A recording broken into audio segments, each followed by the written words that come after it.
ಇನ್ನು ಈ ನಿರ್ಧಾರಕ್ಕೆ ಬಯೋಕಾನ್ ಮುಖ್ಯಸ್ಥೆ ಕಿರಣ್ ಮಜುಮ್ದಾರ್ ಮೊದಲ ರಿಯಾಕ್ಷನ್ ಕೊಟ್ಟಿದ್ದಾರೆ.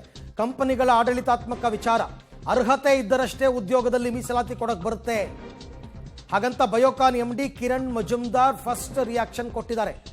ನೀವು ಸರ್ಕಾರದವ್ರು ನೀವು ಅದನ್ನ ಮಸೂದೆ ಮಂಡನೆ ಮಾಡಿ ಕಾಯ್ದೆ ಮಾಡಿ, ಆದರೆ ಅರ್ಹತೆ ಇರಬೇಕಲ್ಲ ಅಂತ ಅವ್ರು ಕೇಳೋದು. ಆಯ್ತು ಕೊಡ್ತೀವಿ 50%ನಲ್ಲಿ ಆ ಕನ್ನಡಿಗರಿಗೆ ಆ ಅರ್ಹತೆ ಇರಬೇಕು, ಇಲ್ಲ ಅಂದ್ರೆ ಹೆಂಗೆ ಕೊಡೋಕ್ಕಾಗುತ್ತೆ? ಅಲ್ಲಿಗೆ ಕ್ವಾಲಿಟಿ ಹೊಟ್ಟೋಗುತ್ತೆ ಅಂತ ಅವ್ರು ಹೇಳ್ತಾ ಇರೋದು. ಪ್ರೊಡಕ್ಟಿವಿಟಿಯ ಕ್ವಾಲಿಟಿ ಹೊಟ್ಟೋಗುತ್ತೆ ಅರ್ಹತೆ ಇಲ್ಲದಿದ್ದವರು ಕೊಟ್ಟರೆ. ಕನ್ನಡಿಗರಿಗೆ ಬೇರೆ ರಾಜ್ಯದವರು ಬಂದು ಕಾಂಪೀಟ್ ಮಾಡ್ತಾರೆ, ನಾವು ಅಂಥವ್ರು ಕೆಲಸ ಕೊಡಬೇಕಾಗುತ್ತೆ ಅಂತ ಅವರ ರಿಯಾಕ್ಷನ್. ಆ ಅರ್ಥದಲ್ಲೇ ಹೇಳಿರ್ತಕ್ಕಂಥದ್ದು.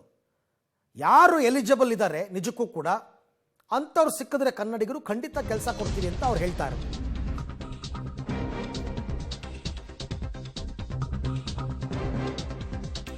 ಇನ್ನು ಸರ್ಕಾರದ ನಿರ್ಧಾರಕ್ಕೆ ಉದ್ಯಮಿ ಮೋಹನ್ ದಾಸ್ ಪೈ ಆಕ್ರೋಶ ವ್ಯಕ್ತಪಡಿಸಿದ್ದಾರೆ. ಸರ್ಕಾರದ ನಿರ್ಧಾರ ತಾರತಮ್ಯ ಮತ್ತು ಸಂವಿಧಾನ ವಿರೋಧಿ. ಖಾಸಗಿ ವಲಯದ ನೇಮಕಾತಿಗಳಲ್ಲಿ ಸರ್ಕಾರದ ಅಧಿಕಾರಿಗಳು ಕುಳಿತುಕೋತಾರಾ? ಗವರ್ನಮೆಂಟ್ ಎಂಪ್ಲಾಯೀಸ್ ಬಂದು ಫ್ಯಾಸಿಸ್ಟ್ ಮನಸ್ಥಿತಿಯ ನಿರ್ಧಾರ ಇದು ಅಂತ ಮೋಹನ್ ದಾಸ್ ಪೈ ಅವರು ಹೇಳ್ತಾ ಇರ್ತಕ್ಕಂಥದ್ದು. ಅಲ್ಲಿಗೆ ಕೈಗಾರಿಕೋದ್ಯಮಿಗಳು ಅಂತ ಯಾರು ಕರೆಸ್ಕೋತಾ ಇದ್ದಾರೆ ಅವರು ಸರ್ಕಾರದ ನಿರ್ಧಾರವನ್ನು ವಿರೋಧಿಸ್ತಾ ಇದ್ದಾರೆ. ಇದು ಮತ್ತೊಂದು ಸುತ್ತಿನ ಹೋರಾಟಕ್ಕೆ ನಾಂದಿ ಹಾಡುತ್ತಿದ್ದು. ಇತ್ತೀಚೆಗಷ್ಟೇ ಕನ್ನಡ ಪರ ಸಂಘಟನೆಯವರೆಲ್ಲ ಹೋರಾಟ ಮಾಡಿದರು. ಸರ್ಕಾರ ಕೂಡ ಆ ನಿರ್ಧಾರಕ್ಕೆ ಬಂದಿದೆ ಇವಾಗ. ಬಟ್ ಇಂಡಸ್ಟ್ರೀಸ್ ಅವರು ಒಪ್ಪೋದಕ್ಕೆ ರೆಡಿ ಇಲ್ಲ. ಈ ಬಗ್ಗೆ ಮತ್ತಷ್ಟು ಮಾಹಿತಿ ನನ್ನ ಕೊಲೀಗ್ ರವೀಶ್ ಅವರಿಂದ ಪಡ್ಕೊಳ್ಳೋಣ. ರವೀಶ್, ಸರ್ಕಾರ ಏನೋ ಕನ್ನಡಿಗರಿಗೆ ಅನುಕೂಲ ಆಗಲಿ ಅನ್ನೋ ನಿರ್ಧಾರಕ್ಕೆ ಬಂದಿದೆ, ಆದರೆ ಕೈಗಾರಿಕಾ ವಲಯದಲ್ಲಿ ಇದಕ್ಕೆ ಆಕ್ರೋಶ ವ್ಯಕ್ತಪಡಿಸ್ತಾ ಇದೆ. ಇದೇನಾದರೂ ಜಾಸ್ತಿ ಆದರೆ ಸರ್ಕಾರ ಏನು ಮಾಡಬಹುದು ಹಾಗಾದರೆ ಮುಂದೆ ಅಂತ?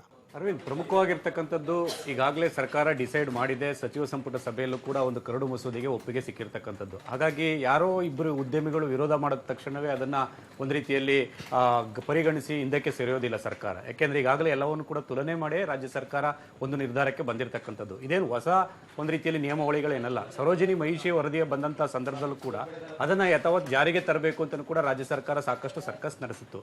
ಈ ಸಂದರ್ಭದಲ್ಲೂ ಕೂಡ ಕೈಗಾರಿಕೆಗಳಿಗೆ ಮತ್ತೆ ಸಂಸ್ಥೆಗಳಿಗೆ ಅನುಮತಿ ಕೊಡಬೇಕಾದ್ರೆ ಒಂದು ಷರತ್ತನ್ನ ಆಗ್ತಾ ಇತ್ತು. ಅಂದ್ರೆ ಸರೋಜಿನಿ ಮಹಿಷಿ ವರದಿ ಪ್ರಕಾರ ಏನು ಇದೆ 65% ಮತ್ತೆ 80%, 65% ಎ ಗ್ರೇಡ್ಗೆ ಮತ್ತೆ 80% ಬಿ ಗ್ರೇಡ್ಗೆ, ಜೊತೆಗೆ 100ಕ್ಕೆ 100% ಸಿ ಮತ್ತೆ ಡಿ ಗ್ರೇಡ್ಗೆ ಕೊಡಬೇಕು ಅಂತ ಇತ್ತು. ಆ ಷರತ್ತನ್ನ ಆಗ್ತಾ ಇತ್ತು. ಆದರೆ ಯಾವುದೇ ರೀತಿಯ ಕಾನೂನು ಇರಲಿಲ್ಲ. ಆ ಷರತ್ತನ್ನು ಉಲ್ಲಂಘನೆ ಮಾಡಿದಂತಹ ಕಂಪನಿಗಳು ಸಾಕಷ್ಟು ಇತ್ತು.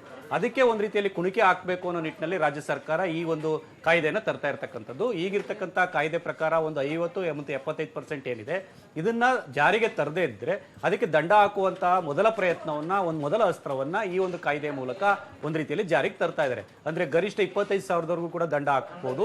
ದಂಡ ಹಾಕಿದ ಬಳಿಕ ಪ್ರತಿದಿನ ಉಲ್ಲಂಘನೆ ಮಾಡಿದ್ರೆ 100 ರೂಪಾಯಿನಂತೆ ಪ್ರತಿದಿನವೂ ಕೂಡ ದಂಡ ಹಾಕೋದಕ್ಕೆ ಈ ಒಂದು ಮೊದಲ ಅಸ್ತ್ರವಾಗಿ ಇದು ಪ್ರಯೋಗ ಮಾಡ್ತಾ ಇದೆ. ಇದು ಎಷ್ಟರ ಮಟ್ಟಿಗೆ ಅನುಷ್ಠಾನಗೊಳ್ಳುತ್ತೆ ಅನ್ನೋ ಆಧಾರದ ಮೇಲೆ ಮುಂದಿನ ದಿನಗಳಲ್ಲಿ ಇನ್ನಷ್ಟು ಒಂದು ರೀತಿಯಲ್ಲಿ ಕಠಿಣವಾಗಿ ಕಾನೂನು ಕ್ರಮ ತೆಗೆದುಕೊಳ್ಳುವಂತಹ ಸಾಧ್ಯತೆ ಇದೆ. ಈಗ ಸಂಪುಟ ಸಭೆಯಲ್ಲಿ ಒಂದು ಬಿಲ್ಗೆ ಅನುಮೋದನೆ ಸಿಕ್ಕಿದೆ. ಅದು ವಿಧಾನಸಭೆ ಮತ್ತು ವಿಧಾನ ಪರಿಷತ್ ಎರಡಕ್ಕೂ ಬರಬೇಕಾಗುತ್ತೆ. ಶುಕ್ರವಾರ ಅಥವಾ ಸೋಮವಾರ ಒಂದು ಬಿಲ್ ಬರುವಂತಹ ಸಾಧ್ಯತೆ ಇದೆ. ಬಹುತೇಕ ಅಂಗೀಕಾರಗೊಳ್ಳುವಂತಹ ಸಾಧ್ಯತೆ ಇದೆ.